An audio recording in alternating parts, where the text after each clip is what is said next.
ఇక వీఆర్ఏ వ్యవస్థ పునరుద్ధరణ సమస్యలపై అధ్యయనానికి 5 సభ్యులతో కమిటీ. గ్రామ స్థాయిలో రెవెన్యూ సహాయకులు మంత్రి పొంగులేటి.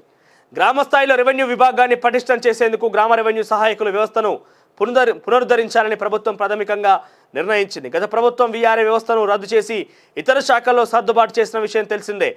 చట్ట పరిమితులు, న్యాయ వివాదాలు, ఇతర విభాగాల్లో చేరిన వీఆర్ఏల సర్వీసుల పునరుద్ధరణ తదితర సమస్యలపై అధ్యయనం చేయడానికి తాజాగా ప్రభుత్వం 5 సభ్యులతో కమిటీ వేసింది. సో ఇక వీఆర్ఏ వ్యవస్థను తిరిగి రూపొందించేందుకు, తిరిగి ప్రారంభించేందుకు రాష్ట్ర ప్రభుత్వం కసరత్తు చేస్తుందట. ఇక రాష్ట్ర వ్యాప్తంగా 12,679 గ్రామ పంచాయతీలతో పాటుగా అర్బన్ ఏరియాస్తో కలిపి సుమారుగా 14,000 మంది వీఆర్లు అయితే ఉన్నారు. దాంట్లో ఇప్పటికే 9,000 మందికి అలాట్మెంట్ జరిగింది. ఇంకొక 5,000 మంది ఇంకెక్కడ అలర్ట్ కాకుండా సైలెంట్గా ఇళ్లకే పరిమితమయ్యారు. సో ఈ వీఆర్ వ్యవస్థని పునరుద్ధరించి వాటిని తిరిగి విధుల్లోకి తీసుకుంటే రెవెన్యూ సహాయకులుగా, అంటే ధరణి ఏదైతే కొన్ని సమస్యలు ఏవైతుందో ధరణి సమస్యలు తీర్చేందుకు రాష్ట్ర ప్రభుత్వం ప్రత్యేక కమిటీ ఏర్పాటు చేస్తుందో వాటి కోసం కావచ్చు, లేకుంటే ప్రజాపాలన విషయంలో దరఖాస్తుల విషయంలో తీసుకునేది కావచ్చు, ఇతరాత్ర విషయాల్లో. సో గ్రామీణ స్థాయిలో వీళ్ళందరూ కూడా పనిచేస్తూ ఉంటారు కాబట్టి వీళ్ళందరూ సేవలు వినియోగించుకునేందుకు రాష్ట్ర ప్రభుత్వం కసరత్తు చేస్తోంది. మరి తిరిగి పునరుద్ధరిస్తాం ఈ వ్యవస్థ అన్నప్పుడు ఇప్పటికే ఈ 14,000 మంది వీఆర్ఎలకు సంబంధించి 9,000 ఇతర శాఖల పరివారిగా వాళ్ళు అలర్ట్ అయిపోయారు. అంటే ఐకేపీల దగ్గర కావచ్చు, లేకుంటే మిల్ల దగ్గర కావచ్చు, ఇతరత్ర శాఖలకు సంబంధించి అలర్ట్ అయ్యారు. ఎంత 14,000 మంది సుమారుగా ఉంటే 9,000 మంది ఇప్పటికే అలర్ట్ అయిపోయారు వివిధ శాఖల వారిగా. ఇక మిగిలిందల్లో ఒక 5,000 మంది ఉన్నారు. సో 5,000 మంది ప్రస్తుతానికైతే ఇళ్ళకే పరిమితమైన వీళ్ళకి జీతాలు లేవు, ఏం లేవు, ఇబ్బందులు పడుతున్నారు. సో 5-6 నెలలుగా జీతాలు కూడా లేవట, ఏం పనులు లేవు, ఇళ్ళకి పరిమితమయ్యారు.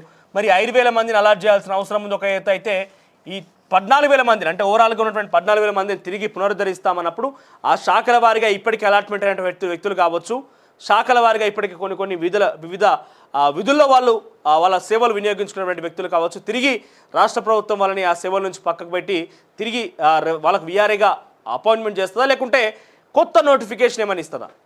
వీఆర్ఏ వ్యవస్థ కనుక చాలా 14,000 పోస్టులు కూడా ఉన్నాయి కాబట్టి అలర్ట్ అయిన వాళ్ళని అట్లా ఆ రకంగా వదిలేసి వాళ్ళని ఆ రకమైన పనులకి వినియోగించి కొత్త నోటిఫికేషన్ ఇస్తుందా, లేకుంటే వాళ్ళని నిజంగా పునరుద్ధరిస్తామంటే వాళ్ళని తిరిగి తీసుకుంటుందా? చూద్దాం మరి ఏం చేయబోతుంది అనేది మాత్రం.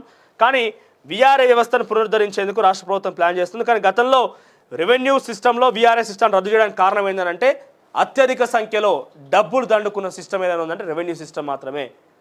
రిజిస్ట్రేషన్ కావాలన్న పైసలు ఇవ్వాలి, నష్టపరిహారం కావాలన్న వాళ్ళకి చెక్ ఇవ్వాలన్న పైసలు ఇవ్వాలి.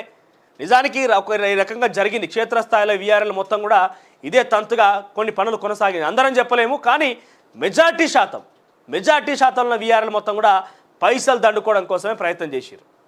సో ఈ రాష్ట్ర ప్రభుత్వం వచ్చిన తర్వాత ఆ వ్యవస్థను మళ్ళీ తిరిగి పునరుద్ధరిస్తామన్నప్పుడు మరి దాంట్లో ఆ రకమైన పనులు చేయకుండా ఏ రకంగా అడ్డుకుంటుంది?